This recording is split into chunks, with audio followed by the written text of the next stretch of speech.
Bonjour et bienvenue. Je suis Zina Amish, docteur en finance et enseignante à l'École supérieure de commerce.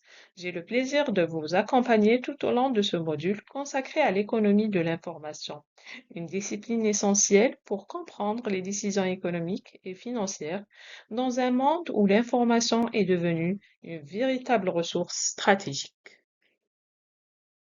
Ce cours s'adresse principalement aux étudiants de master en finance, mais il est également destiné à toute personne souhaitant comprendre comment l'information influence les comportements des entreprises, des banques, des investisseurs et des consommateurs. Aucune expertise avancée n'est nécessaire. Nous construirons progressivement les connaissances indispensables. Pourquoi ce sujet est-il si vital aujourd'hui? Parce que l'économie traditionnelle supposait souvent que l'information était parfaite et gratuite. Ce n'est jamais le cas.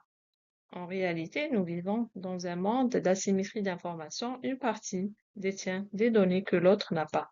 Cela crée deux phénomènes majeurs que nous allons décortiquer ensemble. D'un côté, la sélection adverse, ou comment le manque d'information peut pousser le bon produit ou le bon profil hors du marché. De l'autre côté, l'aléa moral, ou comment le comportement d'un acteur change lorsqu'il se sait couvert ou non surveillé. Comprendre l'économie de l'information, c'est obtenir les clés pour corriger ces déséquilibres. Avant d'aborder le module d'économie de l'information, il est essentiel de maîtriser quelques notions fondamentales.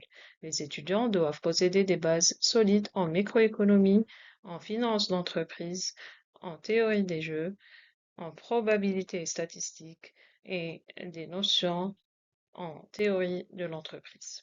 Ces prérequis permettront de mieux comprendre les mécanismes d'asymétrie d'information, de sélection adverse, d'aléa moral et les relations d'agence qui seront étudiées tout au long du cours. À l'issue de cette formation, vous serez capable de comprendre les principaux concepts de l'économie de l'information, d'identifier les situations d'asymétrie d'information, d'analyser les phénomènes de la sélection adverse et d'aléa moral, de comprendre la théorie de l'agence, d'expliquer le rôle des signaux dans les décisions économiques et enfin d'appliquer ces concepts à des situations concrètes en finance, en banque et en management. Le cours de l'économie de l'information est scindé en 4 chapitres. Le premier chapitre abordera la sélection adverse. Le deuxième chapitre présente la théorie de l'agence. Le troisième chapitre porte sur le modèle de signal de Spence. En dernier, le quatrième chapitre abordera le rationnement des crédits et l'aléa moral. Tout au long de ce cours, vous découvrirez des explications progressives, des illustrations, des schémas, des exemples issus du monde réel ainsi que des exercices d'application. L'objectif est de transformer des concepts parfois abstraits en connaissances simples, concrètes et directement exploitables.